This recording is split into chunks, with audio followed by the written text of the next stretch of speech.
da gyfeillion, gawn ni ddechrau'n hwytfa bore yma ac yn mynd 21. 21. Dyroi ni fendith newydd gyda'n gilydd yn dy dy. Ti sy'n rhoddi nerth i dderbyn, rho'r gyfrinach oddi bry, fel y teimlwn rym dan o'r chwygol ras. A'r penillion sydd yn dilyn 21.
Mi fyddwn ni yn ystod yr oedfa'r bore yma'n canolbwyntio ar un o ddamhegion enwocaf yn Harglwydd Iesu, sef dameg y mab Afradlon. Yr oedd yna rhyw ddyn a chanddo 2 fab. A dywedodd yr un am ohonynt wrth ei dad, fy nhad, dyroi mi'r gyfran o'r ystad sydd i ddod i mi. Rhanodd yn tai ei eiddo rhyngddynt. Chydig ddyddiau'n ddiweddarach wedi newid y cyfan am Marian, ymwyddodd y mab iengaf i wlad bell, ac yno gwastraffodd ei eiddo trwy fyw na Afradlon. Ar ôl iddo wario'r cyfan, fe ddaeth newid enbyd ar y wlad honno a dechreuodd yntau fod mewn eisiau. Aeth yn weithiwr cyflog i un o ddinasyddion y wlad ac anfonodd hwnnw ef i'w gaeau i ofalu am y moch. Byddai ein falch o fod wedi gwneud pryd o'r plisg o'r oedd y moch yn ei bwyta. Ond nid oedd neb yn rhoi dim iddo. Yna daeth ato ei hun a dweud, faint o weision cyflog sydd gan fy nhad, a phob un ohonyn nhw'n cael mwy na digon i bwyta. A minnau yma'n marw o newyn. Mi godaf ac af at fy nhad ac a ddwedaf wrtho fy nhad pechais yn erbyn y neb ac oedd flaen ditha. A mwyach nid wyf yn deilwng i'm galw yn fab i ti. Cymar fi yn un oedd weision cyflog. Felly cododd a mynd at ei dad. A thra'r oedd eto ymhell i ffwrdd, gwelodd ei dad ef.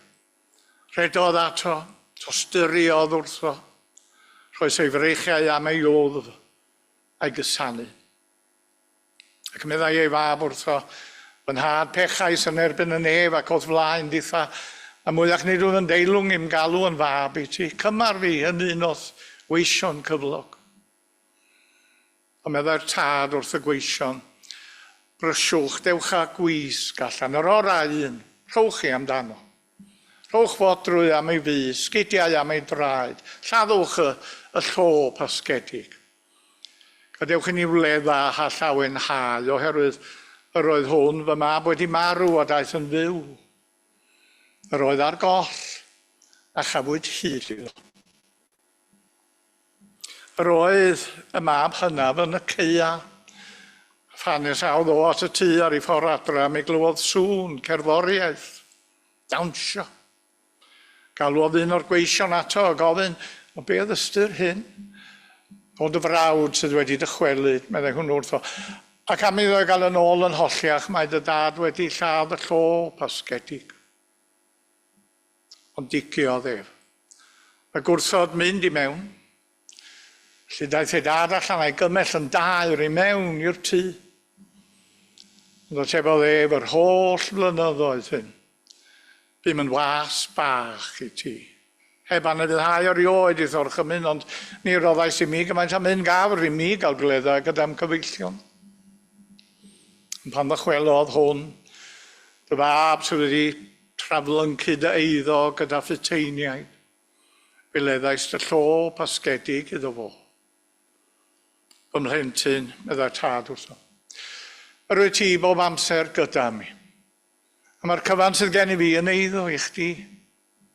Oedd yn rhaid i ni wledda, a llawen hau, oherwydd yr oedd hwn dy frawd wedi marw, a daeth yn fyw. Yr oedd ar goll, a chafwyd hyd iddo. Nid yn rhaid arglwydd y geiriau yna, a'r gwrando o iair sanctaidd.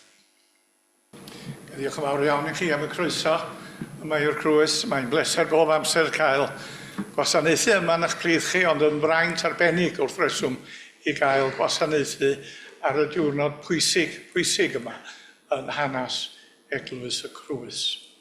Gawn ni barhau'n hafoliad felly ag am 220 a 2. 220 a 2. Tyr datom ni o greuwr pob goleuni, tro di ein nos yn ddydd. Par i ni weld holl lwybrau'r daith yn gloiwi dan lewyrch, gras a ffydd. A'r penillion sydd yn dilyn, 222.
I droi at yr arglwydd mewn gweddi.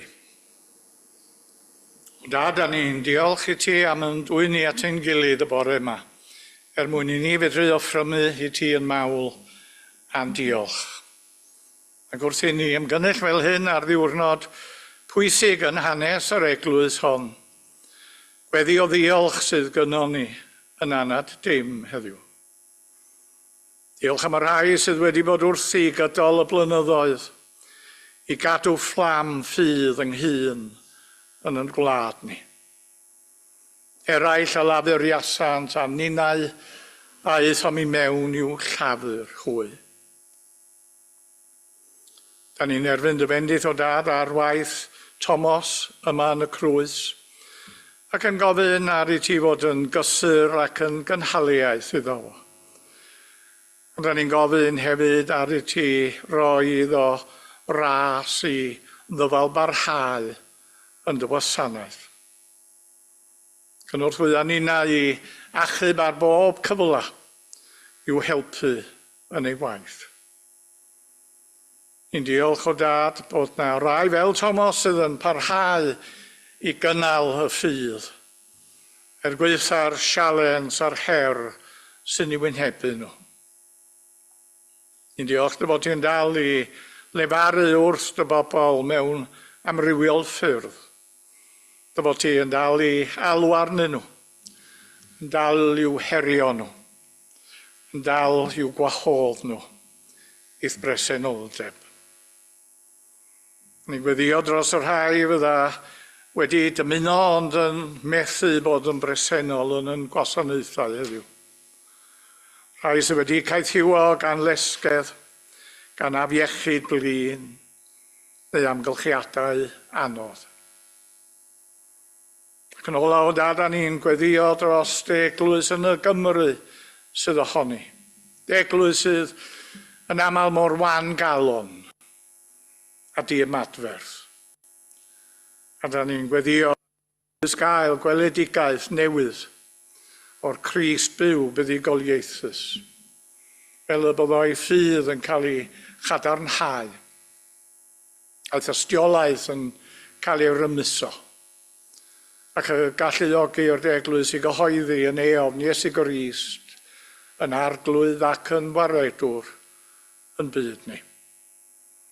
Ni'n gofyn y cyfan hyn yn enw ac yn heiddiant Iesu Grist yn harglwydd a'r un yn dysgodd ni i gydweddio.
O'n i barhau'n addoliad ag emyn 375. O tyred i'n gwaredu Iesu da, fel cynt y deithost ar dy newydd wedd. Ar drysainghau a draed anofnus bla, a'i cadarnhau a nersol air dy hedd. Llefarad y dangnefedd yma nawr, a dangos i ni goreithiau da berth mawr.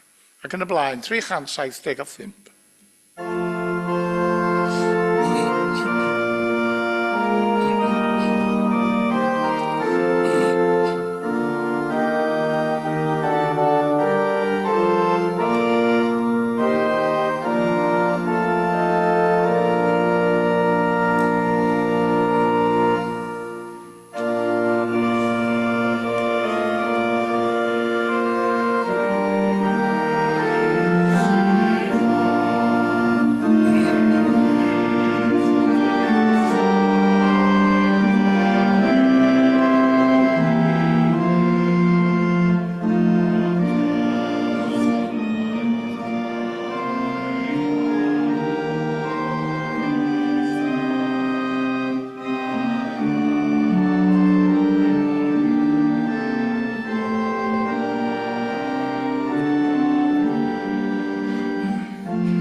Wel, fe gawn ein testyn y bore yma yn y ddameg fwyaf adnabyddus mewn siŵr gyda i o'r un o ddamhegion ein harglwydd Iesu, sef dameg y Mab Afradlon.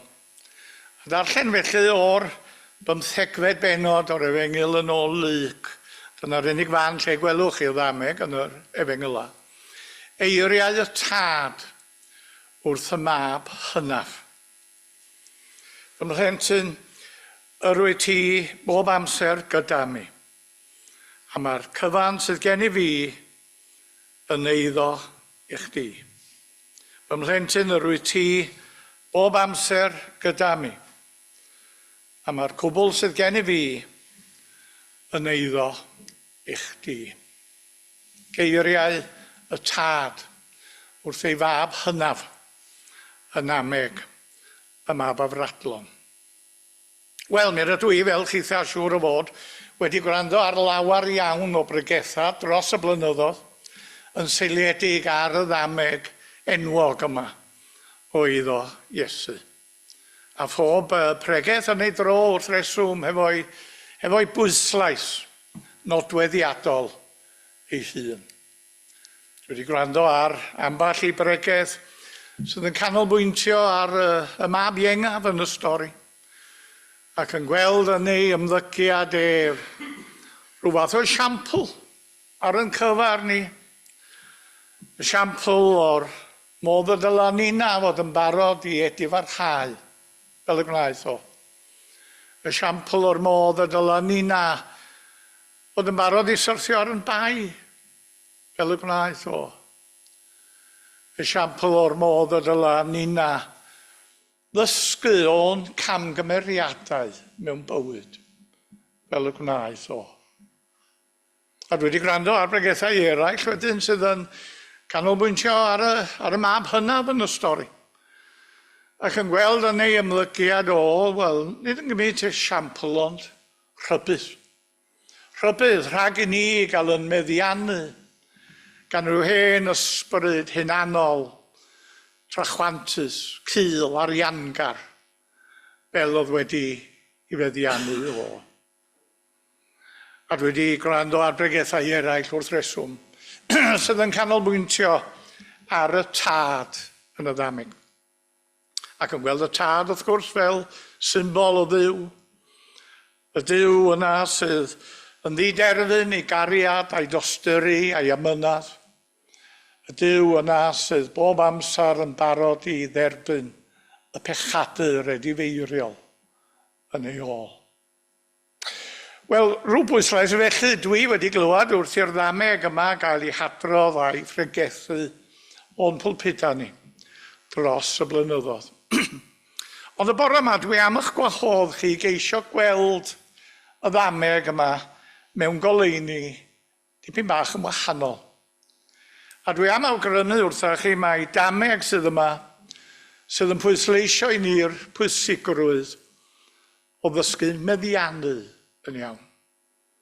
Mae dameg sydd yma'n pwysleisio i ni'r pwysigrwydd o ddysgu perchenogi yn iawn. Stori ddigon syml sydd yma ynde, a chyfarwydd a chartrefol, am ddau fab, dau frawd. A'r un peth oedd yn gyffredin i'r ddau ohonyn nhw, oedd nad oedd yr un ohonyn nhw ddim wedi dysgu'n iawn sut i feddiannu. Ywch chi'n meddwl i ddechrau am y mab iengaf yn y stori. A mae'r ddameg yn cychwyn yn ydy efo'r mab iengaf mynd i fyny at ei dad ac yn dweud fy nhad, dyro i mi'r gyfran o'r ystad sydd i ddod i mi. Ac er mwyn i ni ddall cefndir y ddameg yn iawn, mae'n bwysig bod ni'n sylweddoli, doedd ddim yn arfer o gwbl i bobl yn yddiau Iesu sgrifennu wyllus fel y bydda ni. Oedd yn well o lawar gan y tad o rannu'r etifeddiaeth a'i blant tra roedd o ei hun yn fyw. A roedd hi yn ei fanteision siŵr o fod, roedd o ei hun yna i sicrhau fod pawb yn cael yn ôl i ddymuniad. A mae'n debyg mae'r arfer oedd unwaith i'r plentyn ddod i oed. Da ni'n gwybod be oedd yr oed yna, oedd o'n 19 neu 21 wyddon ni ddim. Ond unwaith oedd y plentyn yn dod i oed, oedd ganddo fo'r hawl i fynd i fyny at ei dad a gofyn am ei siar o'r etifeddiaeth. A dyna'n union sydd yn digwydd ar ddechrau'r ddameg yma. Mae'n debyg fydda gwrandawyr greiddiol Iesu wedi dall heb iddo ddeud gair bod yr hogyn yma newydd ddathlu pen blwydd arbennig. A mae o'n mynd i fyny at ei dad ac yn dweud, dwi'n ddigon hen, meddwl o rwan. Dwi'n ddigon eiddfed, meddwl o rwan. I gael yn siar i o'r etifeddiaeth i'm dwylo'n hun. Chwarae teg i'r tad, os a ddim byd yn ei ddagwedd o sydd yn rhwystyr i'r hogyn yma rhag meddiannu yr hyn oedd yn dyledus iddo fo. Ac eto da ni'n gweld yn dydan ni wrth i'r ddameg yma mynd yn ei blaen, o gyn yr hogyn yma ddim syniad sut i barchu ei eiddo. Gan o ddim syniad sut i drin I feddianna gyda pharch. Ydych chi, y peth cyntaf mae o'n ei wneud ydy cyfnewid y darn tir oedd o wedi cael gan ei dad am arian. A wyddwch chi, yng Ngwlad Israel yn nyddiau Iesu, a mae o'r un mor wir heddiw. Roedd perchnogaeth tir, wel, oedd o'n beth cysegredig bron. Felly roedd y ffaith bod yr hogyn mae'r peth cyntaf nath oedd cyfnewid y darn tir am arian. Wel, oedd hynny ddim yn argoeli'n dda I ddechrau. Ond wedyn, wrth gwrs, mae pethau'n mynd o ddrwg I waith. Mae o'n gadael y ffarm, hefo'i bres. Mae'n gadael I dad a'i frawd, a'i gyfrifoldeb ar ôl. A mae o'n mynd I ryw wlad ddiarth. Ac yn y fan honno, mwyn ennill ffrindiau siŵr o fod, yn dechrau gwario, yn dechrau gwastraffu. A buan iawn da ni'n Ei weld ond, heb feddu ar ddim byd o gwbl. Gorfod dibynnu ar gibau'r moch am Ei fwyd. Wel, be sydd yma na dydwch ond stori am hogyn doedd o ddim wedi dechrau dysgu sut I feddiannu yn iawn. A fyddwch chi, oedd yr hyn oedd yn wir am y mab Ienga, wir mewn rhyw ffordd wahanol am y mab hynaf yn y stori. Ond roedd Ei broblem o'n wahanol hefyd yn doedd. Ei broblem oedd nid bod o'n gwario, nid bod o'n gwastraffu, doedd hynny ddim yn Ei natur o gwbl. Yn wir i'r gwrthwyneb os rhywbeth. Ei broblem oedd bod o'n tueddu I gadw bob peth iddo fo'i hun. Ac o'r herwydd oedd e'n teimlo yma bod yna rhywbeth trist iawn yn hanes y mab hynaf yn y stori. Dewch ni'n wrando efo'n gilydd unwaith eto ar ddarn bach o'r hanes. Daeth ei dad allan, a'i gymell yn daer I mewn i'r tŷ. Ond atebodd efo'r holl flynyddoedd hyn, bym yn was bach I ti. A da chi'n synhwyro yma ar unwaith yn dod, mae yna rhywbeth wedi mynd o'i le yma yna. Yn y berthynas rhwngthyn nhw. Ngwlad Israel, lle roedd parch at rieni o'r pwys mwyaf. Oedd hwnna yn y deg o'r chymryd anrhydeddad y dad oedd fam. Sa'ch chi rioed wedi disgwyl I hogyn gyfarch I dad trwy ddeud, dwi jyst wedi bod yn rhyw was bach I ti. Heb anifeddhau, meddwl, erioed I thorchymyn. Ond I roddais I mi gymaint a mynd gafr I mi gael gwedda gyda'n cyfeillio. Rhywbeth mawr wedi mynd o'i le yma, does. Dim arwydd bod yna brinder ar y ffarm, dim arwydd bod yna dlodi. Ac eto yng nghanol o'r holl ddigon, roedd hwn am ryw reswm wedi methu a mwynhau yr hyn oedd gynno. Dwi'n ymwneud fawr mwy y bore yma na gadael un cwestiwn bach I chi feddwl amdano fo'n ystod y dyddiau sydd yn dod. Be di cyfrinach meddiannu? Be di cyfrinach perchenogi? Neu rhyw meddwl am hyn ychydig ddyddiau nôl, a ni gael rhyw ddwrnod roedd braf fel yma hi heddiw, a dyma anelu I fynd I gwm Pennant am y dydd. A dwi'n ni'n amdano chi, a fedra I ddim mynd I gwm Pennant heb bod yna eiriau yn dod I meddwl I o hyd. Hen eiriau y bugail, da chi'n cofio, hen fugail gwm Pennant. Ni feddaf, led troed ohono. A dwi'n licio dychmygu y bugail yn eistedd ar dop y mynydd yma, edrych I lawr ar y dyffryn o'i flaen o. A dyna mae o'n dweud, ni feddaf, led troed ohono. Na chymaint na dafad, na chi. Ond doedd yn meddwl i'w nos wrth fy nhân. Mae arglwydd y cwm. Ydw I fi? Be di'r gyfrinach, dydwch? Dyna chi feddiannu. Dyna chi fwynhau. Heb bod dim ganddo fo yn y banc. Rwy'n di ofyn bod yma, be di athroniaeth rhyw brofiad fel yna, be di seicoleg o rhyw brofiad fel yna. Oherwydd roedd hen fugail Cwm Pennant, be bynnag oedd o wedi dall rhyw wers bwysig mewn bywyd. Medrwch chi fod yn feddiannol ar ryw gyfoeth ddihysbydd, heb bod ganddoch chi geniog goch i'ch enw. Yr cyfan dwi am i ni drio'i wneud y bore yma ydy ceisio meddwl hefo'n gilydd. Be fedrwn ni wneud hefo'n meddiannau? Wel, un peth fedrwn ni wneud. Fedrwn ni gwastraffu nhw. Nid fel y gnaeth y mab ifanc yn y ddameg, mynd y gwastraffu. Gwyddoch chi y gwir amdani ydy mae dyna mae yna filoedd ar filoedd o bobl yn gwlad ni heddiw yn wneud hefo'i harian. Ni wastraffu. Yna rioed gyfnod yn yn hanes ni pan mae bethau fel gamblo a betio wedi mynd yn ddifyrwch mor boblogaidd. Mae'n hysbysebion ar y teledu byth a beunydd yn hybu'r diwylliant gamblo. Mae rioed gyfnod yn yn hanes ni, dwi'n eitha siŵr pan fydd casinos yma mor llawn, a'r capeli yma mor wag. Gwastraff. A fyddai'n meddwl am hyn, yn wedi gyda chi yn ystod yr wsnosau sydd yn arwain i fyny at y Nadolig. Dwi'n gwybod rwan, mi fydd y siopa Caerdydd yma'n dang i sang. Bydd na wari o gorffwyll yn mynd ymlaen. Pobl yn prynu anrhegion i bobl eraill, na dyn nhw ddim i hangen nhw.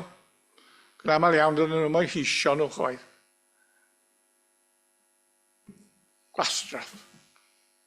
Ydych chi o'n un beth sy'n haraf fi'n od bob blwyddyn. Ydy mae'r pethau sydd yn gwerthu ora bob blwyddyn yn ystod yr wythnosau sydd yn arwain i fyny at y Nadolig. Ydy llyfrau coginio. Mi fydd Nigel Lawson, mi fydd Mary Berry, mi fydd Jamie Oliver, mi fydda nhw wedi gwneud i ffortiwn.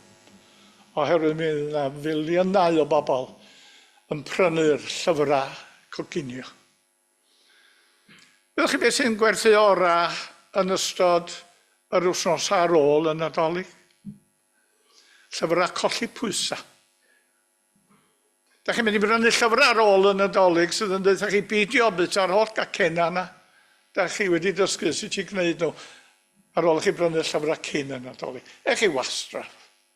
Ech chi wastraff.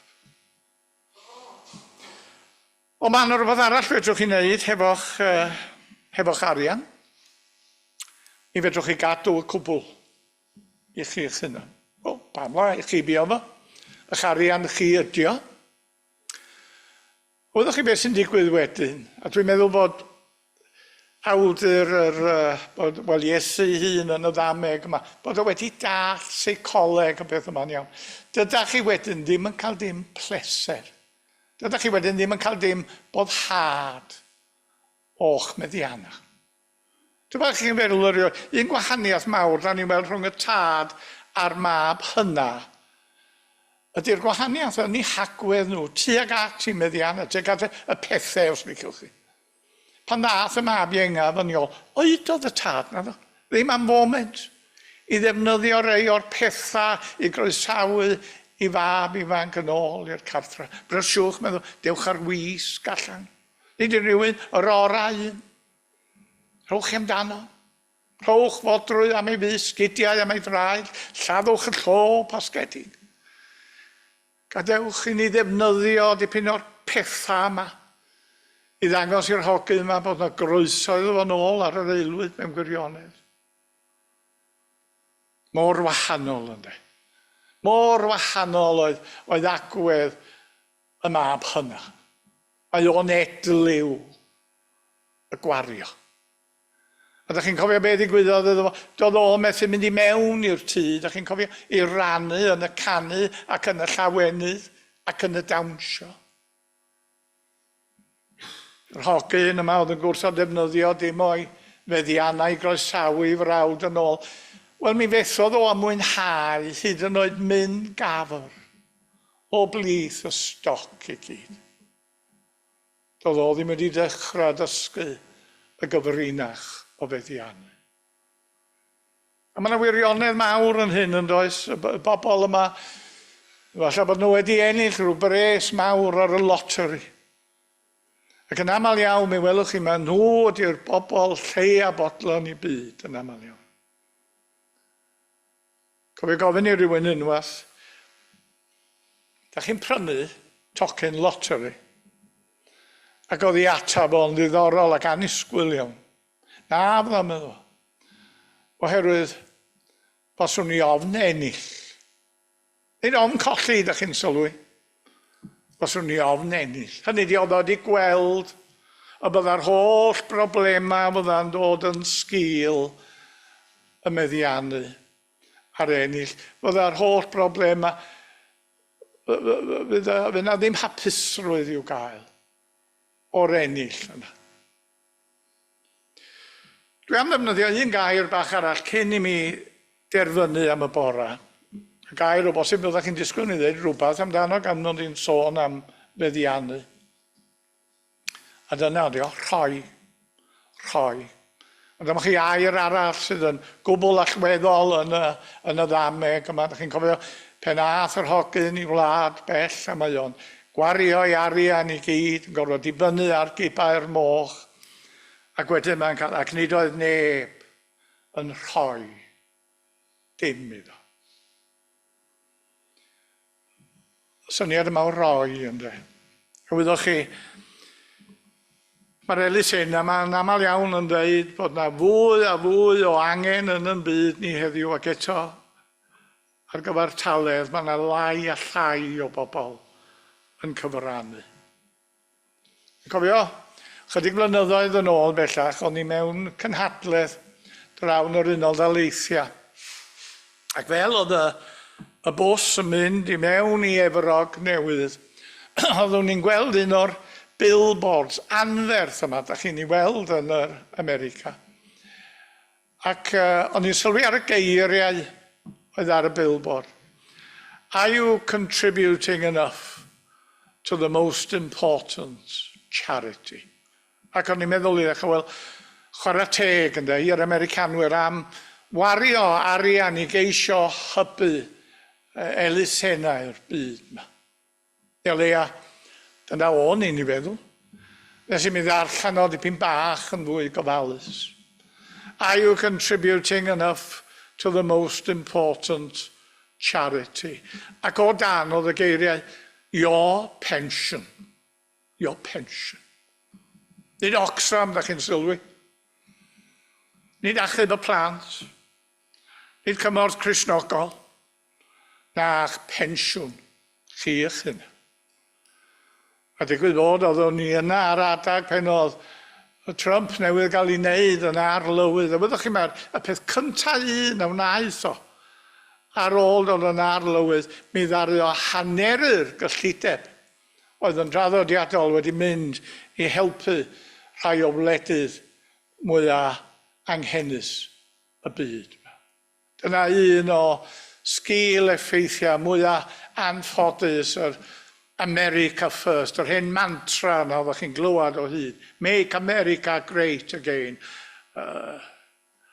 America First.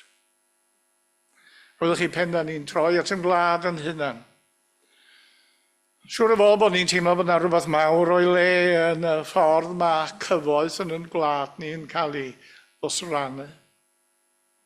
Ni falch iawn o glywed adeg y cyhoeddi gymaint â chi'n rhoi ac yn cyfrannu tuag at y banciau bwyd yma. A mae hynny'n beth clodwiw iawn. O wyddech chi fyddai'n meddwl yn aml iawn. Does na ddim sens o gwbl yn y ffaith bod ni yn byw yn y chweched gwlad mwyaf cyfoethog yn y byd a bod na bobl yn gorfod dibynnu ar y banciau bwyd yma am eu cynhaliaeth. Yn gwneud sens o gwbl i mi bod ni'n byw yn y chweched gwlad mwyaf cyfoethog yn y byd a bod na fwy o fanciau bwyd na sydd na o fanciau go iawn bellach yn trefi ni ac yn pen trefi ni yng Nghymru. A dwi'n gwybod bod na lawer iawn o bobl yn gwlad ni mewn angen a da ni'n clywed o hyd am y wasgfa ariannol, the cost of living crisis. Wyddech chi fydda'n talu bob amser i ni gofio bod pethau'n waeth o lawer mewn gwledydd eraill. Yn cofio dro nôl, gwraig arlywydd yr Wcrain yn dod i'r wlad yma ac yn rhoi darlith ddiddorol iawn. Ac o'na un frawddeg o'r darlith yna sydd wedi aros yn yn meddwl i o hyd. A dyma ddedodd hi, while you in the UK are counting the pennies, just remember that we in Ukraine are counting the casualties. Felly rhywbeth i'n sobreiddio ni gyd. Wel, mae yna un cymeriad wrth gwrs yn y ddameg dydw i heb I grybwyll, sef y tad. A fo oedd yr unig un yn y ddameg oedd wedi dallt y gyfrinach o fuddiannu. So chi'n trio roi eich hunan am munud bach yn ei sgidia fo. A ddech chi'n meddwl, sut os chi'n disgwyl bydda fo wedi teimlo? Bod o wedi bod wrthi am flynyddoedd yn llafurio ac yn ennill arian a mae o'n gweld I fab ifanc wedi mynd a gwastraffu llawer iawn o eiddo mewn dim amser o gwbl. So chi'n disgwyl iddo fo deimlo'n flin ac yn ddig efo'r mab. Ond nid y tad. A roedd y ffaith bod y mab ma wedi mynd a gwastraffu bob peth. Doedd hynny'n cyfrin ddim o'i gymharu â'r ffaith bod yr hogyn ma wedi teimlo'n I galon. Bod o'n medru dod yn ei ôl I fynwes y teulu. Oedd y golled ariannol yn cyfrin ddim o'i gymharu â'r berthynas teuluol. Y tad yna'r unig un yn y ddameg I gyd oedd wedi dysgu'r gyfrinach o feddiannu'n iawn. Oedd wedi dysgu'r gyfrinach o berchenogi yn iawn. Felly un rhaglen fyddai'n hoff iawn o wrando arnyn nhw ar nos Sul fel arfer, talwr yn y beirdd. A dwi'n cofio un wythnos y dasg o sofwyd ar gyfer y beirdd oedd llunio un bennill ar y thema rhoi. Ac o'n i'n meddwl bod y bennill a ddyfarnwyd yn fuddigol yn glasur o'i beth. Pan fo cyfrannu'n feichus, a'r rhoi yn rhyw roi cwynfanus. Mi gofiaf mam yn dweud yn hy wrth roi o brinder cadw tŷ. Ni weli eisiau'r hyn sy'n rhodd, os yw'r rhoi yn rhoi os fodd. Gai adael hefo chi. Y neges bwysig yma, a ddysgur I ni yn y ddameg. Na fyddwn ni ddim wedi tyfu fyny'n ysbrydol, nes bod ni wedi profi y wers a dysgu sut I feddiannu yn iawn, sut I berchenogi yn iawn. A bod ni wedi dysgu sut I ddweud wrth lodion ac anffoddysion yr hen fyd yma, fel y dydodd y tad wrth ei fab hynna. Fe eiddo I oll, ydynt eiddo chwi. Mwyn ei enw. Amen. Cawn ni ganu derfynu. Emyn 816. 816. Cofia'r newynog, nefol dad. Biliynau lles a thris dystad. Sy'n llusgo byw yng nghysgod bedd ac angain rhythu yn ei gwedd. Ac yn y blaen, 816.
wedi ras ein harglwyddius y Grist a chariad Duw a chymdeithas yr ysbryd glân, fod gyda ni oll, o'r awr hon hyd bydd.